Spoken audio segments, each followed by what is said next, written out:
Hello and welcome, ladies and gentlemen, to my review of Aegis of Earth, Protonovus Assault. God, that's a mouthful. So, how would I define this game?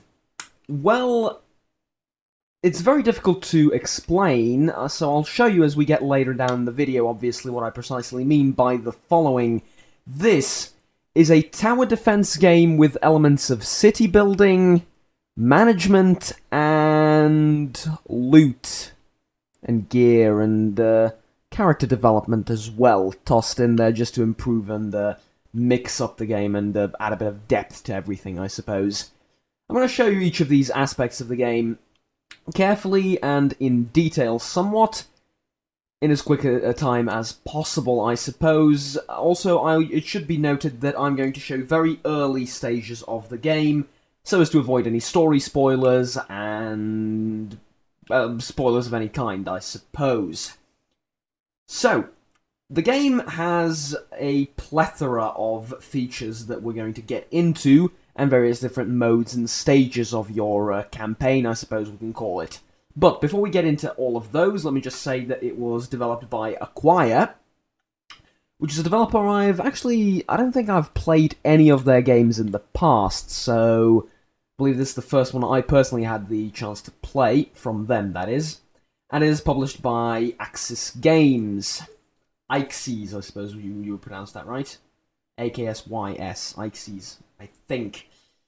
Apologies if that is not correct. Anyways, so, what is this? As I said, tower defense mostly, but with a lot of other elements thrown in.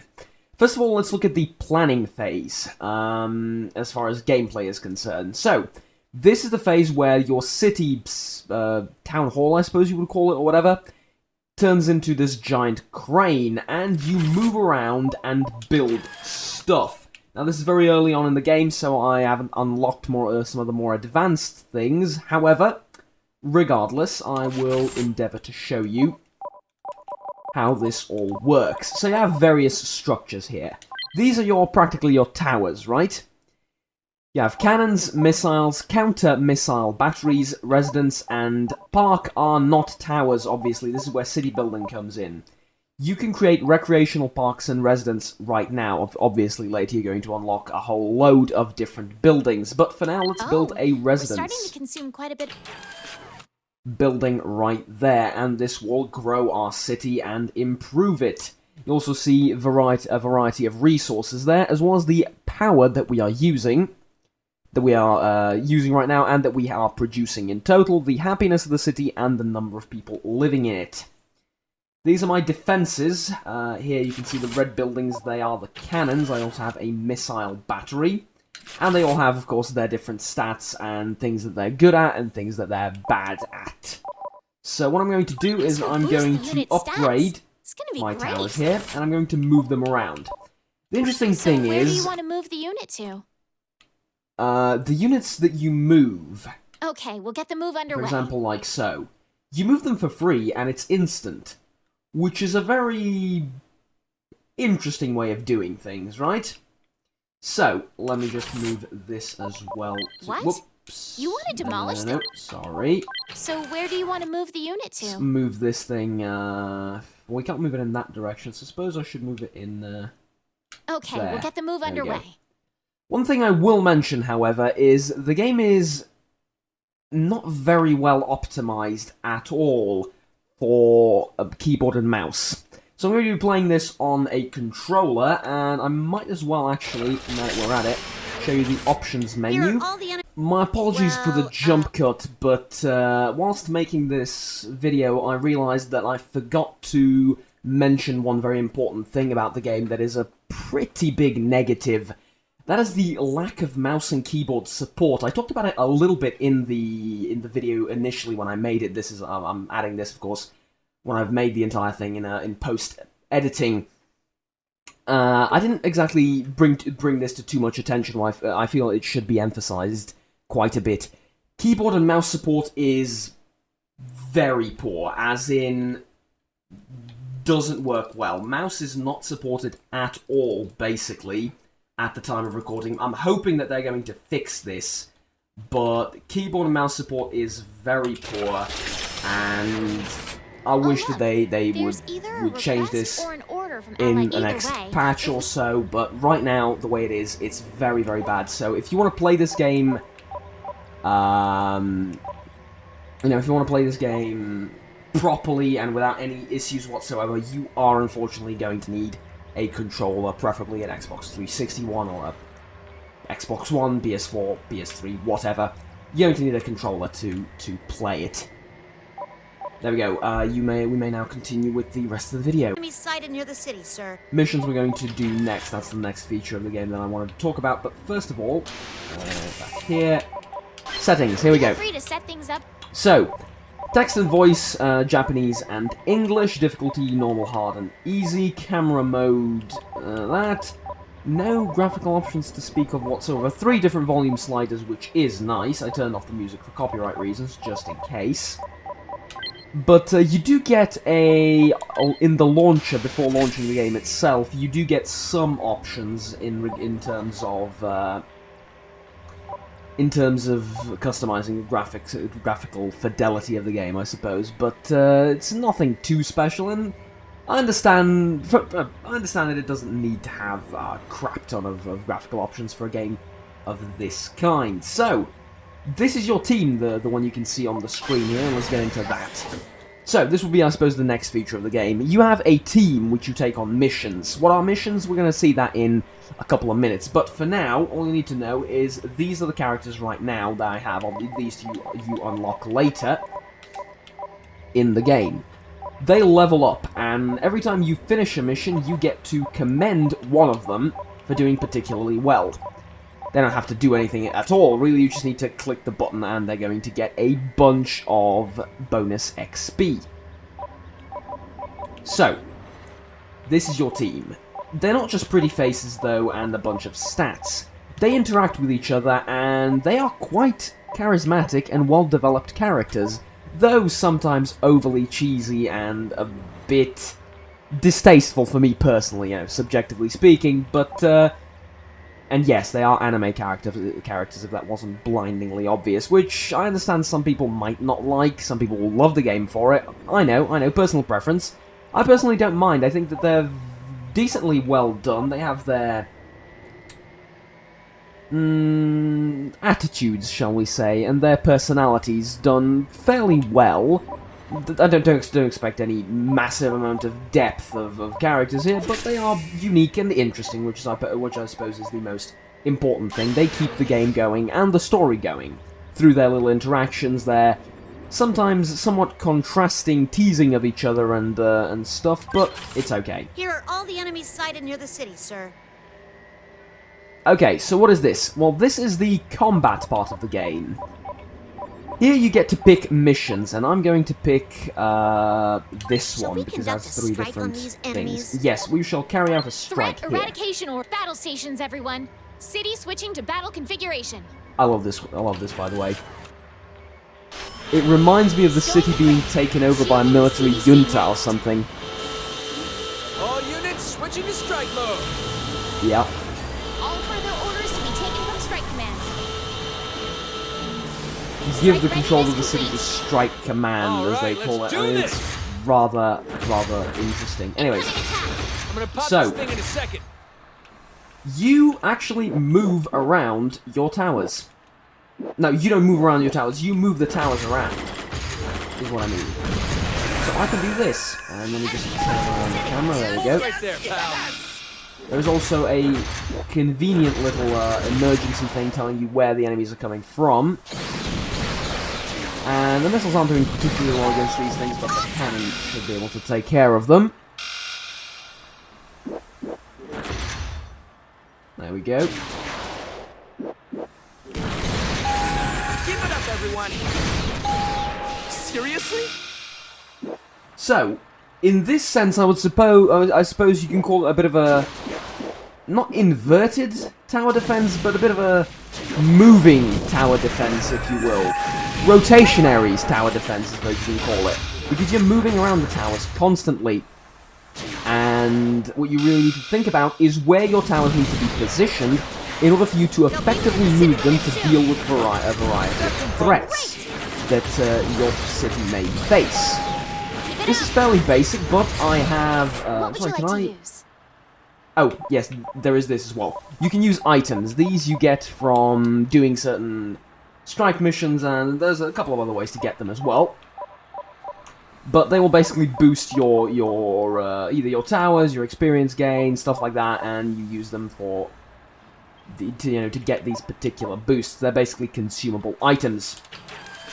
Anyways, that said, here we go. Did you get it? I have a bunch of resources lying around over there. Let me get a missile battery positioned like so. And this should be fairly easy, to be honest. So what I find very interesting is the fact that you're no longer thinking about how your towers should be positioned to deal with the enemies, but how they should be positioned in order for you to easily and effectively move them into positions where they can deal with threats coming from various different sides, which I think is quite interesting indeed. So I mentioned I have three types of towers here. There is the missile tower, the one that's firing long-range missiles at the enemy, the cannons, and the batteries inside the town itself. You set these up yourself, customly of course, and essentially what they are, these batteries are... That's the way. They only work if the enemies are inside the town. They go, they get through the walls and go inside the town. They don't work outside of it. However, they're very powerful, but you are taking damage when the monsters are in your town, obviously. So it's a bit of a, I suppose you can call it a trade between, is it really worthwhile doing this or is it not? Now, usually the answer is no. You want to take care of the enemies before they get to you. And there we go. We can actually see some of the battles working right now. That was painful. Okay, I need to focus more. There we go. Strike progress, 100%. And done. And the city returns to its default Strike position complete. at the end of it. We'll say that's Here's the static report. screen is a bit out of Here are our place. strike results. And there you go. You get some experience. You get basically the stats That's of all what the data happened. right there. Next up is how our latest strike results have affected the city's happiness levels. She says it all. Basically, I don't need to do anything. Death toll is 0. This is the civilians. How many of them did you lose? The more of them you lose, the more unhappy the city gets, rather obviously. Overall happiness has increased.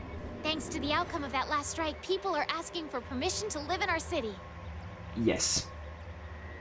You get residents asking to live in your great. city. These are the This is crystals rather we great, met- as it grows your city and Make unlocks sure you keep a stuff. close eye on Which operator do you feel? I feel like her What? get promoted. Or she, Come I on, suppose. really? English. I mean, I thought I was doing... That's it for the report. Thank you for your There you go. I think that gives you a fairly good idea of what this... A dandelion's arrived near the city. They'll be there until you give them permission. Okay, I'll show the dandelion as well. I think this gives you a very good idea of what the characters are like in the game, but there's not a lot more to show, really. This is basically the gist of the gameplay. You do the planning phase, and then you Don't do the forget to check combat out how our phase. In the planning phase, of course, you have taxes to I'll collect, collect our like tax so. revenues. Our residents are really helping us out. Yes. And you also get immigrants into your city from other cities in the world. If you'd please allow me to make a perhaps rude political joke. There is a wall around this city, but apparently the There's a wall dandelion in a holding. is not enough to stop The dandelion. all sorts of immigrants from getting into your Dandelions are city. really the only way No matter for how us to tall get from that city to wall city now, I guess. is, particularly... The world gets so crazy. Yes, that totally was a reference to a presidential candidate in the United States of America. Am I gonna get... what's it called? The dandelion has docked I get safely. burned on a stick for that? Probably. I get hated for that? Most likely. Okay. I don't care. That's great, isn't it? I'm sure the city's gonna...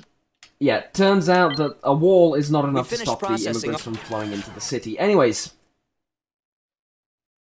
think what you may about that topic. Getting immigrants in this in the context of this game is positive, exclusively positive, and there goes the airship slowly obscuring my vision of the city. Could you please not do that? Thank you. Okay, next feature of the game. Here are all the... And I believe the last one is the R&D, Research and Development. I'm just going to remind you in case you've forgotten. This lady is in charge of your research and development, and you have different tasks here that you need to fulfill in order to unlock certain things, such as upgrades for the towers, as well as new towers, and... I do wish they'd hurry up and give approval for my design. Red tape. Yeah, sorry. As well as unlocking new towers, new buildings, and stuff like that. So,